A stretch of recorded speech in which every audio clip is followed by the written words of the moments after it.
Hello and welcome to News Central Television. I am Likon Onobanjo. Here are some stories making rounds beyond the continent.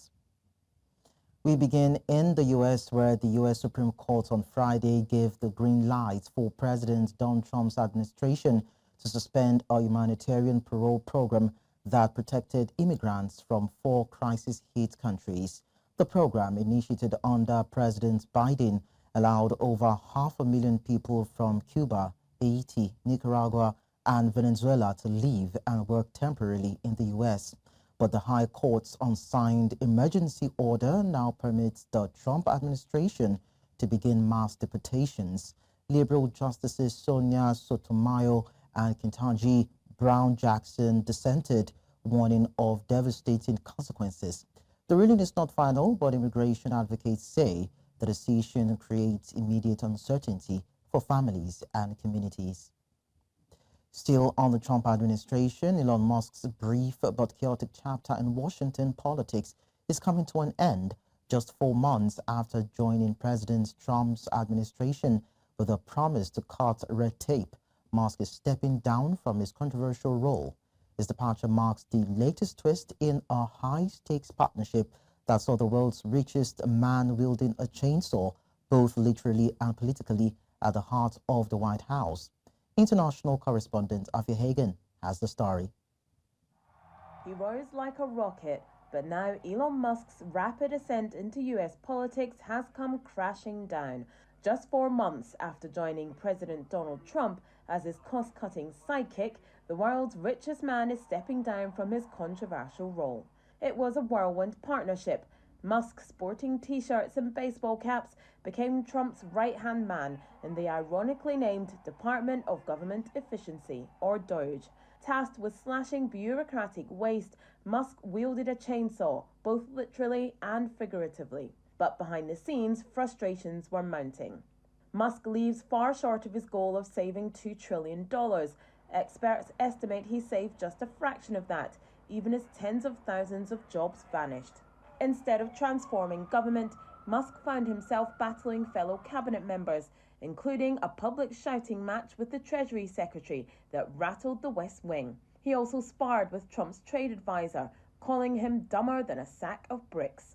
At one point, the two seemed inseparable, sharing flights on Air Force One, watching cage fights, and even turning the White House into a pop-up Tesla dealership. But Musk's aggressive style clashed with the realities of Washington. Back-to-back failures at SpaceX and shareholder discontent at Tesla took their toll. On Wednesday, Musk took to his X platform to confirm his exit. President Trump praised Musk, calling him a genius and hinting he would always be part of the team. But the partnership that once looked unbreakable is now, at least publicly, on pause. Elon Musk's Washington adventure may be ending, but his wealth and influence ensure he'll still be a force in US politics. For News Central, I'm Afua Hagan. Meanwhile, President Donald Trump has accused China of breaching a recent agreement aimed at reducing tariffs, signaling a potential escalation in trade tensions between the two nations. While Trump didn't provide specific details, he stated in a post on his Truth Social platform that China had totally violated the deal. This statement comes after U.S. Treasury Secretary Scott Bessent acknowledged that trade talks with China are a bit stalled, suggesting that a direct conversation between Trump and Chinese President Xi Jinping might be necessary to break the deadlock. Earlier this month, both countries had agreed to a 90-day pause on certain tariffs, but the current impasse raises concerns about the future of these negotiations.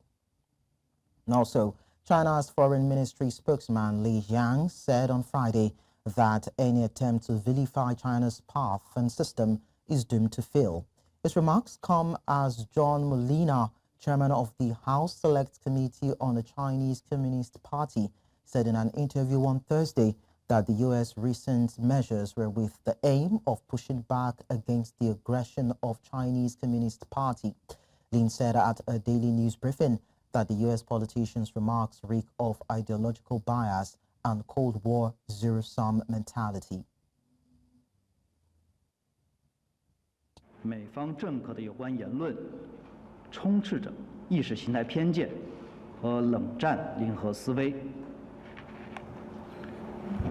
任何抹黑、攻击中国共产党、诋毁中国道路和制度的企图，任何想把中国共产党同中国人民分割对立起来的企图，都是痴心妄想、自不量力，都会遭到14亿多中国人民的坚决反对。French President Emmanuel Macron warned China to prevent North Korea from sending forces to support Russia's war in Ukraine. Speaking at the Shangri-La Dialogue in Singapore, Macron warned that if China does not act, it could lead to NATO expanding its role in Asia. He emphasized that China's support for Russia and North Korea's involvement in Ukraine could destabilize global security and increase tensions in the Asia-Pacific region. During the past few years, I had objected to NATO having any role in Asia, because for me, N is for North Atlantic. And because I don't believe in being enrolled in someone else's strategic rivalry. But what's happening with North Korea being present alongside with Russia on the European soil is a big question for all of us. And this is why, if China doesn't want NATO being involved in Southeast Asia or in Asia, they should prevent, clearly, DPRK to be engaged on the European soil. Let's now head to the UK for a moment, where the 53-year-old man charged with ramming a vehicle into a crowd at a Cup victory parade for Liverpool Football Club appeared in court on Friday.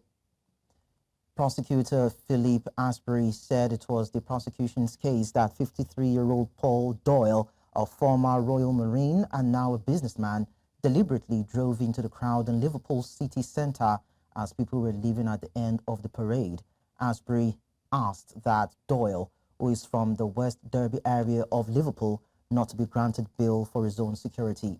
Doyle faces 7 counts related to Monday's incident involving 6 victims, 2 of them children.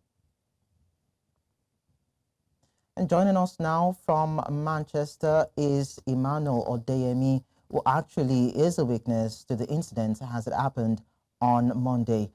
Thank you so much, Emmanuel, for joining us. Yeah, thank you for having me. So you actually witnessed the incident firsthand. Do you feel this is a step towards justice? Well, it's a mix of many things.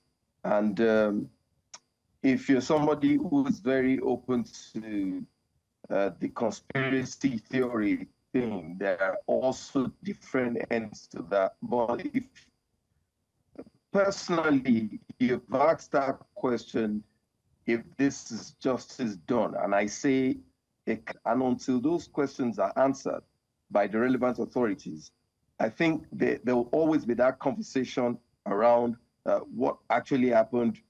Are there things that we don't know? Are there things that should put the minds of people at rest? And again, most importantly in all of this is, how do we prevent this kind of thing from happening again? Before we even continue with the conversation around the prosecution, I'd like you to probably in a few minutes just detail how it happened, because we noticed about 79 people were injured, including some children.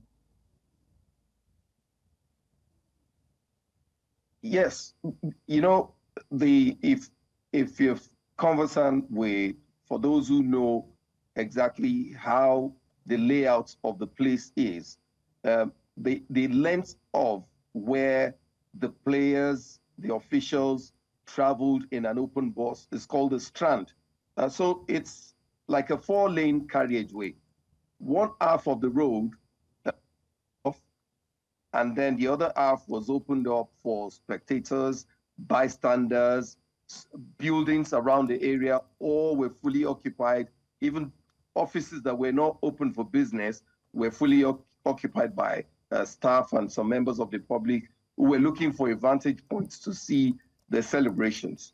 So basically, it was a massive, massive crowd. At the final estimate, it was about 300,000 people gathered on the Strand along the Shavas Park to see the champions of the 2024-2025 Premier League. And when everything was done, it was right at the end of the parade, and people had started making their way back home. So a larger part of the crowd, mind you, this happened on a side road, not even on the road where the parade happened. So a larger part of the crowd were making their way out or back to their homes through the side road where this incident happened.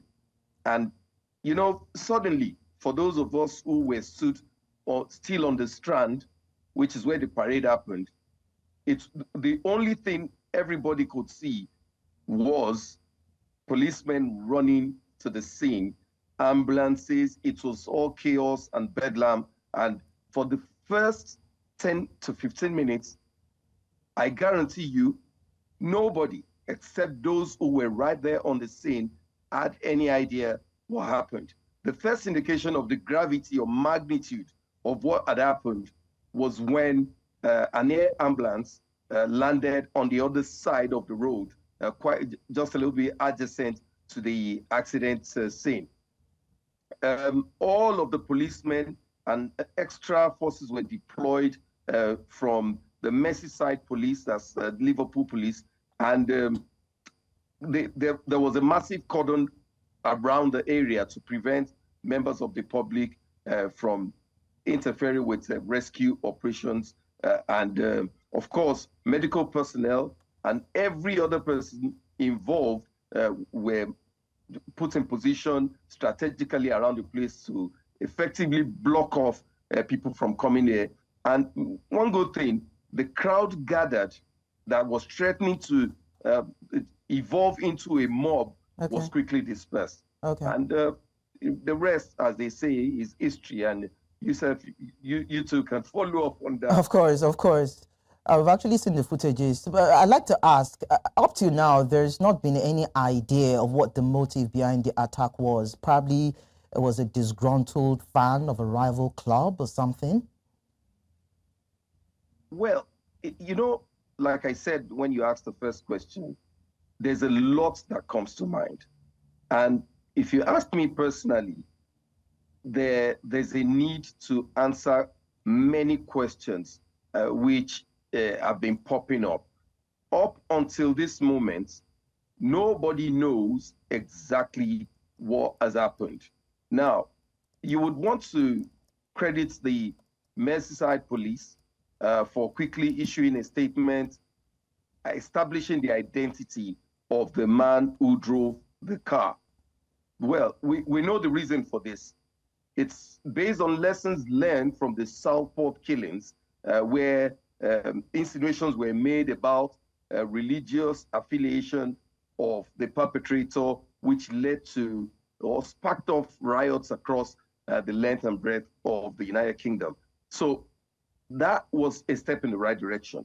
But then, following up from that, up on this until this moment, people are yet to understand fully what happened. For example, like you rightly said, what was the motive? But then there have been some amateur footages of what happened that I have seen, and it kind of sheds a little bit more light into what could have transpired. Now, the case in question being a video that showed the man driving slowly at first, and then people kicking and like battering his car. So you might have that explanation that it was just a case of unnecessary aggression. Aggression, okay. He might have been a Liverpool fan who just was there, like every other person, to see the parade and was trying to move his car right through that thick crowd. And also, you might want to notice that it's been established that a massive part of that crowd were highly intoxicated. I don't know about the driver as well, but there have also been insinuations in that direction. Okay. So when you see this footage I'm talking about, it shows him driving slowly at first, and then it shows a man at the back of his car punching and battering the rear side, and some other people joining in on the right-hand side. Now, what is not clear at that point is whether something else happened before that. Okay. But what we see next is that the driver reverses and tries to hit the guy at the back, and then everything snowballs from that point. So a lot of scenarios are possible. All right. But we don't know exactly for sure what happened. All right. Well, the prosecutor asked that the accused should not be granted bail for his own safety.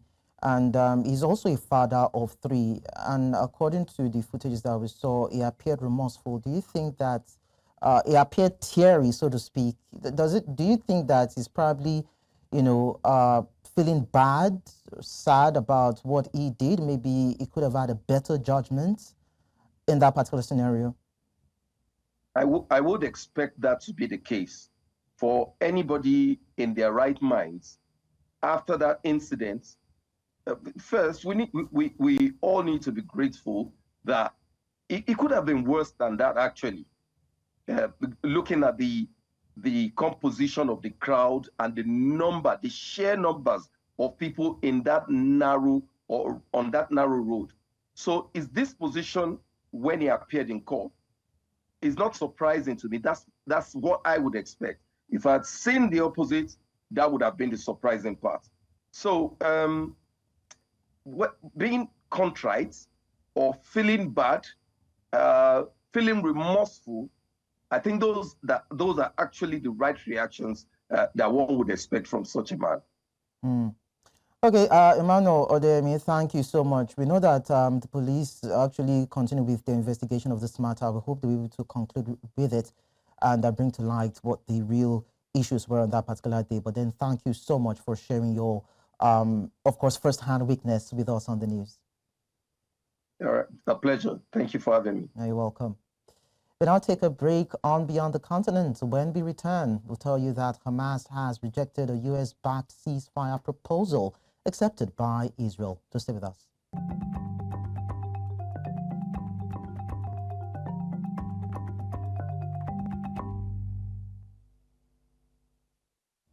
Many thanks for being there. Now, Russian President Vladimir Putin on Friday chaired a Security Council meeting via a video link ahead of proposed Russia-Ukraine talks in Istanbul. According to Putin, medication provision issues were discussed at the meeting. A top advisor to President Volodymyr Zelensky said Ukraine is ready to resume direct peace talks with Russia in Istanbul on Monday, following days of uncertainty over whether Kiev would attend a meeting proposed by Moscow.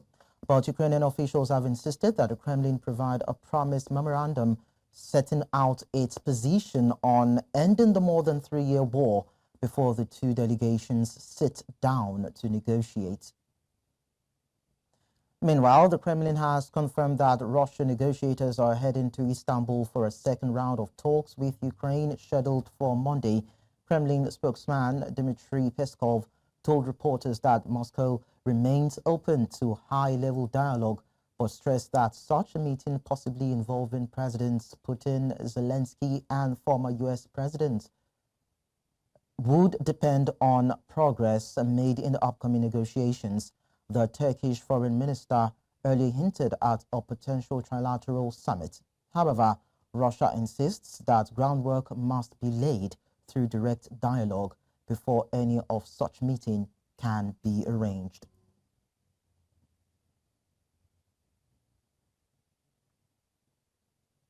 Now, President Volodymyr Zelensky has met with Turkish Foreign Minister Hakan Fidan as a diplomatic effort intensified to end the war with Russia. President Zelensky thanked Turkey and President Tayyip Erdogan for supporting what he called a just and lasting peace. He also praised Ankara for hosting the latest round of Ukraine-Russia dialogue in Istanbul earlier this month. Ukraine says it is ready to resume direct peace talks in Istanbul on Monday, but only if Russia delivers a long-promised memorandum detailing its position. Western allies, including the United States, are calling for an unconditional ceasefire, which Kiev supports. We look at a U.S. ceasefire proposal in the Middle East. Hamas has rejected a U.S. brokered ceasefire proposal aimed at ending the ongoing conflict in Gaza, arguing that the proposal favors Israeli interests and fails to meet their key demands. The plan, which includes a 60-day ceasefire, the release of 10 Israeli hostages, and the exchange of over 1,100 Palestinian prisoners, was approved by Israel and facilitated by U.S. officials. Senior Hamas leader Sami Abu Zuri stated that the deal does not include a commitment to end the war, withdraw Israeli forces from Gaza, or allow unrestricted humanitarian aid access, describing the proposal as perpetuating the occupation and continuing the killing and famine. Away from that, South Korean joined long queues on Friday to cast their ballots early in a snap election triggered by the former president's bid to declare martial law. The country is battling to draw a line on the months of political turmoil sparked by Yoon Suk-yeol's brief suspension of civilian rule in December, for which he was impeached and removed from office. South Korea has since been led by a series of acting presidents as its export-driven economy grapples with trade turmoil abroad and sluggish demand at home. 저는 시대가 바뀌었으면 싶어서 하고, 그리고 지난번에 반란이 있었잖아요. 그걸 다시는 돌아오지 않게끔 그런 일이. I will tell you that Swiss authorities have released footage of the site where a glacier collapsed and destroyed a village on Wednesday. Rescue workers have been unable to work due to a blockade caused by rock and ice, but there is cautious optimism that no more homes would be affected. The Berg Glacier in Switzerland's southern Valais region collapsed on Wednesday, sending a mass of rock, ice, and scree hurtling down the mountain slope and into the valley below. The barrage largely destroyed most of Blatten, which had been home to 300 people, although it had been evacuated last week due to the impending danger. And that's all on Beyond the Continent. Do remember that you can send your eyewitness reports to the WhatsApp number on the screen. Follow us on social media. We are at News Central TV. You can also watch us live on DSTV channel 422, GoTV channel 23, Star Times channel 274, Avo TV, and YouTube. Many thanks for watching. I am Likon Obanjo.